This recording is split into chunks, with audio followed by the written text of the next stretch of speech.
So na farko za ku typing in username ɗinku, bayan kun type username ɗinku sai ku click next, daga nan kuma za ku typing password naku. Bayan kun typing password naku sai ku click next, daga nan Gmail ɗinku zai yi login. So bayan ya yi login za ku shiga gmail.com, bayan kun typing gmail.com daga nan zai buɗe muku shafin Gmail ɗinku. Ok, daga nan kuma za ku iya taɓa kan icon ku tabbatar da account da kuke kai, ko kuma ku duba list of products da Google suke iya providing gaba ɗaya. Nan gaba za mu ɗauki ɗaya bayan ɗaya domin mu muku tutorial a kansu domin sanin ku. Clicking kan setting za ku ga see all setting. Bayan kun ga see all settings zai ɗauke ku ya kai ku kan general, then inbox, then account and import. Za mu concentrating akan add another email address.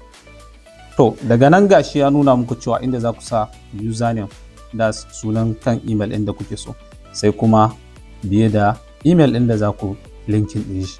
Ni ina son in linkin in tutorial@yamis.com.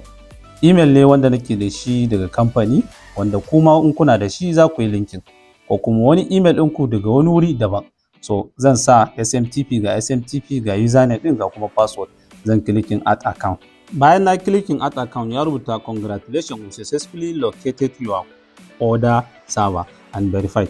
So yanzu nan za mu yi shiga cikin email ɗinmu da muka yi linkin ɗin shi. Ni na shiga nawa yamis.com/webmail. So zai buɗe min inda zan sa password nawa da username nawa domin shiga cikin wannan email. So zan yi confirmation ne na email in tabbatar na yi linkin ɗinsu, saboda Gmail su tabbatar sun samu access da wannan email ɗin domin ya bani dama. So ga wannan confirmation ɗin kamar yadda kuka ga na karɓe shi da kamfanin Gmail. So zan clicking kan wannan link. Bayan na yi clicking ɗinsa zai bani dama ya ce min in tabbatar da email ɗin. So na clicking kan confirm domin na tabbatar. Kamar yadda kuke gani ya ce cewa Gmail user zai iya amfani da tutorial@yamis.com don ya ringa tura email ba tare da wani matsala ba. Za mu koma cikin Gmail settings mu domin da tabbatar da cewa ya yi linkin successfully. Ga shi mun yi refreshing. So za mu yi amfani da when replying to a message, domin duk lokacin da za mu yi replying email mu yi amfani da wannan email ɗin na tutorial@yamis.com. Za mu yi clicking compose, mu yi clicking compose, kun ga email ɗin ya linkin na tutorial@yamis.com. So daga nan za mu fara testing email ɗin. So za mu tura wa yamis@gmail.com. Bayan mun gama typing email ɗin da za mu tura, so za mu rubuta subject ɗinmu. Subject ɗinmu shine testing email. Daga nan kuma za mu koma body ɗin email ɗinmu, wanda za mu rubuta mai email yahayamis@gmail.com.